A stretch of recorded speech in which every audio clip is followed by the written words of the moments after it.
دباؤ، تشدد اور ہمارا انتخابی نشان چھیننے کے واقعات دستاویزی شکل میں موجود ہیں، لیکن ملٹری اور ان کی کٹ پتلی سویلین قیادت کے کچھ کام نہ آ سکا۔ 8 فروری 2024 کے انتخابات نے ان کے منصوبے کی ناکامی ثابت کر دی۔ ایک ایسا ملک جہاں عوام کی اکثریت ووٹ کے لیے پارٹی کے انتخابی نشان پر انحصار کرتی ہے، وہاں لوگ بڑی تعداد میں نکلے اور باوجود اس کے کہ ہمارے پاس ایک انتخابی نشان نہ تھا، انہوں نے میری جماعت تحریک انصاف کے امیدواروں کو ووٹ ڈالا، اگرچہ وہ مختلف نشانات پر آزاد امیدواروں کے طور پر الیکشن میں حصہ لے رہے تھے۔ پاکستان کے عوام کا جمہوری بدلہ ملٹری اسٹیبلشمنٹ کے ایجنڈے کے خلاف بھی تھا، بلکہ اس نے 9 مئی پر ریاستی بیانیے کو بھی مسترد کر دیا، جس میں پی ٹی آئی کے حامیوں پر ملٹری تنصیبات پر حملوں کے جھوٹے الزامات لگائے گئے اور نتیجے میں ان پر ایک وسیع کریک ڈاؤن کیا گیا۔ بدقسمتی سے عوام کے مینڈیٹ کو تسلیم کرنے کے بجائے ملٹری اسٹیبلشمنٹ سیخ پا ہوئی اور انتخابی نتائج کو تبدیل کر کے شکست خوردہ لوگوں کو مسلط کر دیا گیا۔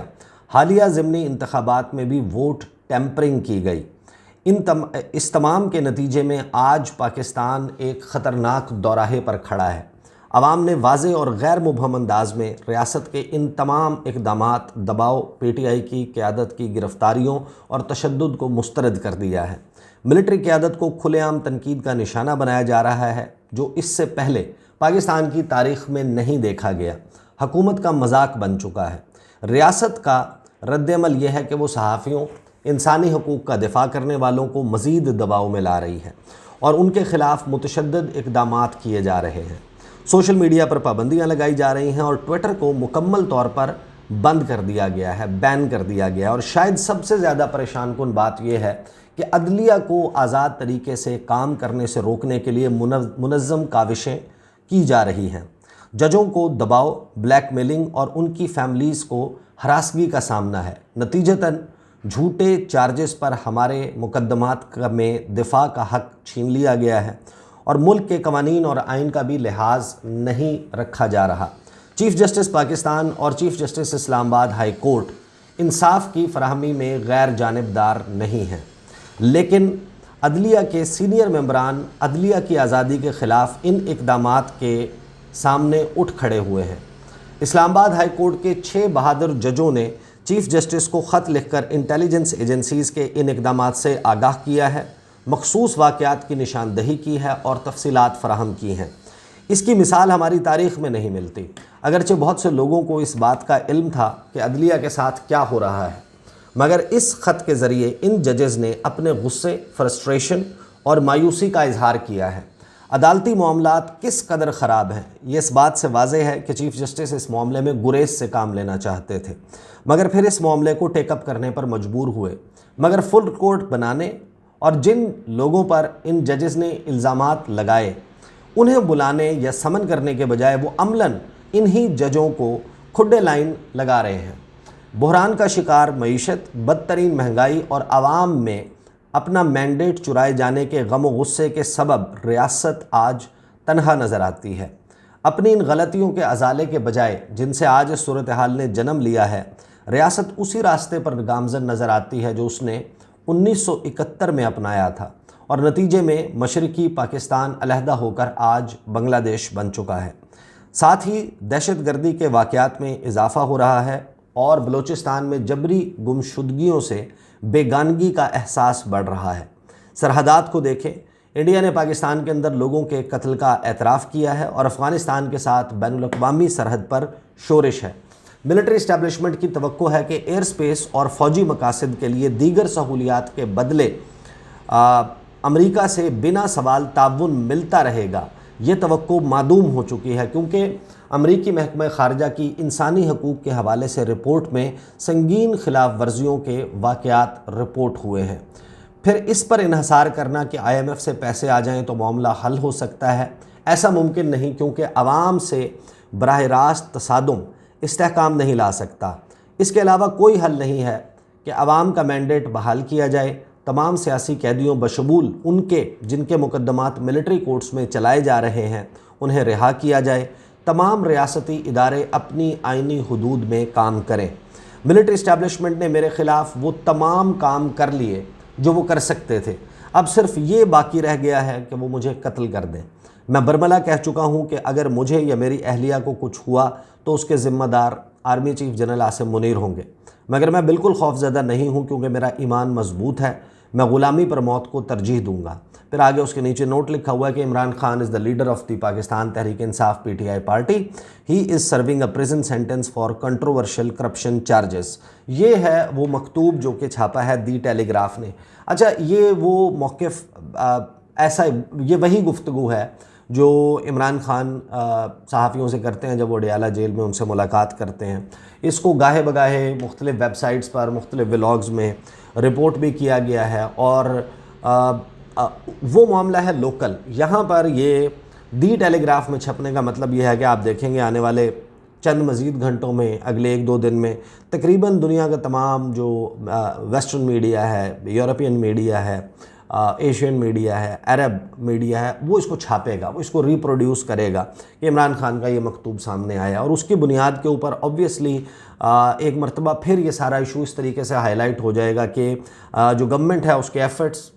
آپ کو اندازہ ہے کہ اس وقت ایک کیچ 22 سچویشن ہے معیشت کی، جس میں آپ کوشش کر رہے ہیں کہ انویسٹمنٹ لائیں، سرمایہ کاری، اور سرمایہ کاری لانے کے لیے اسٹیبلٹی، استحکام جو ہے وہ بہت امپورٹنٹ ہے، اور یہ ریئلائزیشن آبویسلی اب شاید ہر شخص میں آ چکی ہو جس نے پی ڈی ایم سیزن 1 کی حکومت ہے اس میں دیکھا کہ آخر کیا وجہ تھی کہ پاکستان میں انویسٹمنٹ نہیں آئی اور پاکستان کی معیشت جو ہے وہ تباہی کا شکار ہوتی چلی گئی۔ تو یہ بھی تقریباً وہی سچویشن بن رہی ہے، اور دو جو امکانات پیدا ہو گئے تھے، آپ نے دیکھا کہ مسلم لیگ نون کی طرف سے کچھ گفتگو کا سلسلہ شروع کیا گیا، رانا ثناء اللہ کے بیانات ہیں، پھر اس کے بعد اسحاق ڈار نے، عرفان صدیقی نے، ان لوگوں نے سٹیٹمنٹس دیے، انہوں نے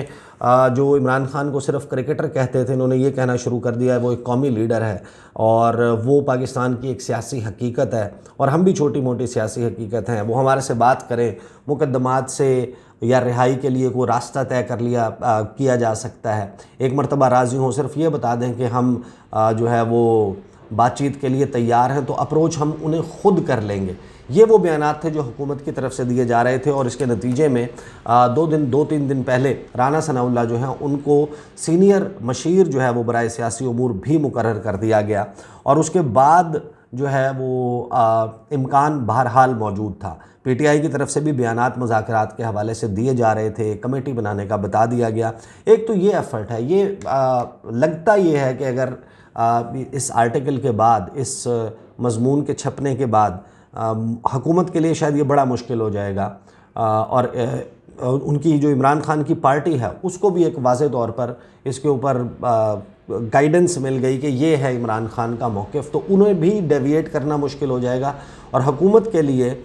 ایسی صورتحال میں مذاکرات کی بات کرنا ڈائریکٹ ایک کنفرنٹیشن ہوگی پاکستان کی ملٹری کے ساتھ۔ دوسری طرف جو ایفرٹ ہو رہا تھا وہ جنرل نعیم خالد لودھی، ان کے حوالے سے آفیشلی ان آفیشلی کچھ نہ کچھ چیزیں آ رہی تھیں کہ وہ کہہ رہے تھے کہ ایفرٹ کر رہے ہیں، کوشش کر رہے ہیں، اور پھر اس میں جو کچھ شرائط جنہیں آپ کہہ سکتے ہیں وہ سامنے آ رہی تھی، وہ یہ تھی کہ 2 سال کے لیے شہباز سرکار کو جو ہے وہ چلنے دیا جائے، اور اداروں کے سربراہان کے اوپر براہ راست تنقید کا سلسلہ جو ہے وہ رک جائے، اور پھر ایک سیز فائر ہو جائے اور رہائی کا رستہ نکل آئے، اور ایک ریکنسیلیشن جو ہے وہ ہو جائے۔ اب یہ ایفرٹ بھی جو ہے وہ کیونکہ نام لے کر جو ہے وہ تنقید اور یہ سارا کچھ کیا گیا ہے، تو یہ ایفرٹ بھی نہیں لگتا کہ آگے چلے گا۔ تو ایک ایسی سچویشن ڈیولپ ہو گئی ہے جس میں آبویسلی اب ہو سکتا ہے کہ آنے والے دنوں میں اڈیالہ جیل جو لوگ ملنے کے لیے جاتے ہیں ان کی اسکروٹنی جو ہے وہ اور زیادہ بڑھ جائے، اس کی اجازت کے اوپر جو ہے وہ کوئی مسائل آ جائیں۔ لیکن مئی کا مہینہ، ونس اگین آپ کو یاد ہوگا کہ مئی شروع ہونے سے ایک دن پہلے میں نے ولاگ کیا تھا، اس میں نے بتایا تھا کہ مئی کا مہینہ کتنا سینسیٹیو اور حساس ہے، اور کتنا اس میں سیاسی حدت جو ہے وہ بڑھ سکتی ہے، اور وہ جو سیاسی گرمی ہے وہ شاید ناقابل برداشت ہو جائے۔ گزشتہ روز مولانا فضل الرحمان نے جو خطاب کیا وہ اسمبلیاں بیچنے کی، ایوان صدر بیچنے کی بات کر رہے ہیں کہ بکا ہے، پیسے لگے ہیں، اور پیسے لگ کر یہ سب کچھ ہوا ہے۔ 9 مئی کو وہ ایک اور عوامی اسمبلی پشاور میں کرنے جا رہے ہیں، پھر اس مہینے مزید جتنی بھی ڈیولپمنٹس ہیں جن کے اوپر ہم بات کر چکے ہیں، اور 20 مئی کو جو الیکشن ٹریبونل ہے اسلام آباد ہائی کورٹ کا، اس نے تمام اسلام آباد کے حلقوں کے فارم 45 تمام جو لوگ الیکشن میں حصہ لے رہے تھے بشمول الیکشن کمیشن آف پاکستان، انہوں نے کہا ہے کہ آپ فارم 45 لے کر آئیں جو الیکشن کمیشن آف پاکستان کی طرف سے ڈیولی سائنڈ جاری کیا گیا تھا، وہ سامنے رکھ کر وہ بھی معاملہ ایسا ہے کہ جس کے اوپر جو ڈیسیجن ہے وہ اگر ایک بھی حلقے میں فارم 45